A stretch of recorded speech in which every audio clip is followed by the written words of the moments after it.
vos Bibles dans le livre de Proverbes. Nous y lirons juste un verset.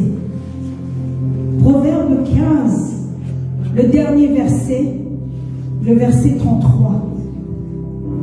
Nous sommes à notre dernier dimanche pour le thème « Activer l'autorité de Dieu ».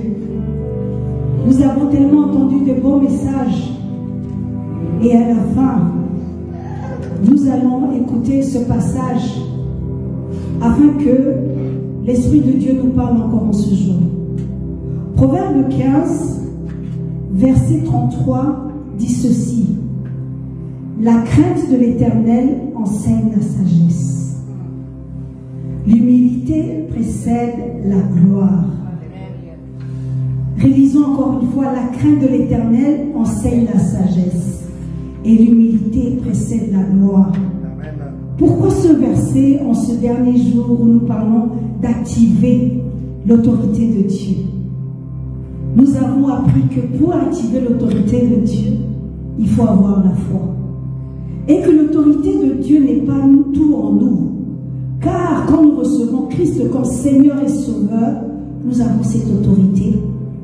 Et avec cette autorité, il y en a où il donne et la puissance et le pouvoir. Aujourd'hui, nous sommes au jour du dernier thème. Et on se dit, on a activé cette autorité en nous, on nous a montré comment le faire. Mais je veux venir vers vous avec le verset que nous avons lu en ce lieu. La crainte de l'Éternel enseigne la sagesse. C'est-à-dire que si nous activons l'autorité de Dieu et que nous n'avons pas la sagesse, cette autorité nous servira de rien. Nous pouvons avoir l'autorité, la puissance et le pouvoir, mais si nous n'avons pas la sagesse, cela ne nous sert de rien. Le roi Salomon qui avait toutes les richesses, mais quand Dieu lui a demandé, il a dit: je ne demande que la sagesse. Parce que la sagesse nous emmène à faire des bonnes choses. En tant que chrétiens, Jésus-Christ, nous l'avons reçu par grâce, comme Seigneur et Sauveur.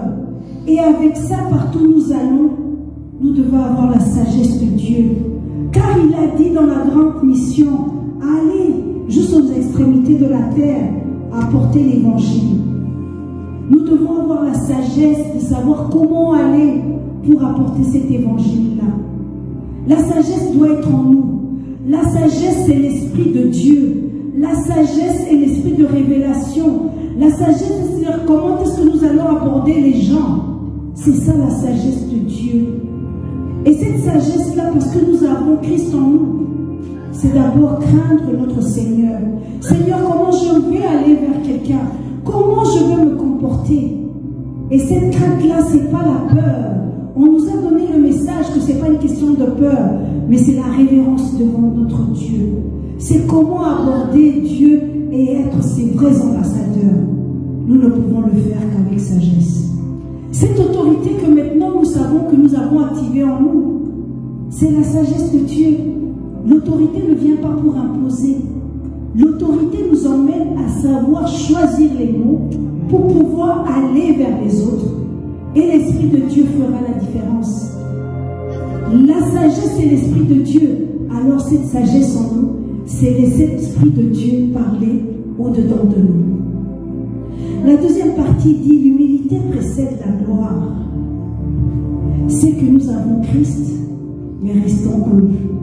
C'est que nous avons le Dieu de gloire, le Sauveur du monde. Partout où nous allons avec humilité, en laissant l'Esprit de Dieu agir au-dedans de nous et de faire tout le travail. Parce que l'Esprit de Dieu est celui qui emmène son fruit en nous. L'amour, la douceur, la bonté, la bénignité, la maîtrise de soi. Car si nous avons l'autorité qu'on n'a pas la maîtrise de soi, il peut y avoir des dégâts. Alors l'humilité que nous en avons en nous, en disant: Esprit de Dieu, chaque matin, accompagne-moi.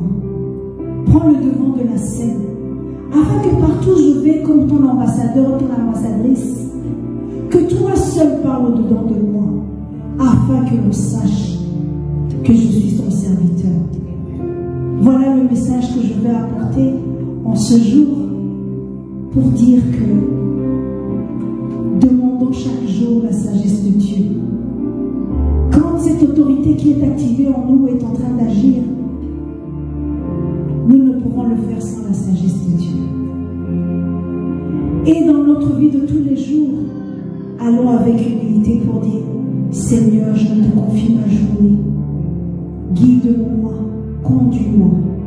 Et c'est la prière que je fais en ce dimanche pour notre culte. Esprit de Dieu, esprit de joie, esprit de révélation et de sagesse, nous te dédions ce culte du début à la fin. Guide toutes choses, Seigneur, encore merci, car tu es celui qui est présent au milieu de nous. Merci de nous commencer à nous faire du bien déjà maintenant et continuer à le faire pour la gloire de ton nom. Merci pour, Seigneur, la louange que nous allons t'adresser, que cela soit un parfum de bonne odeur devant ton trône. Seigneur, cette louange, ceux qui vont l'attendre, comme tu l'as fait avec le roi Saül, que cela apporte la guérison, la délivrance au Seigneur de toutes choses et en nous-mêmes. Merci pour la parole qui sera dite encore, partagée en ce jour. C'est ta parole. Seigneur, nous savons que ta parole nous dit aussi que quand nous devenons devant toi, nous ne repartons pas comme nous sommes venus. Merci car nous repartirons en ce lieu, remplis encore de nouvelles connaissances, remplis encore avec tes nouvelles révélations, pour la gloire de ton Saint-Nom. Je te sanctifie, je te bénis et je te loue. C'est avec action de grâce, Seigneur, que je te confie tout ce service. Au nom de Jésus-Christ de Nazareth, le ressuscité du 3e jour. Amen.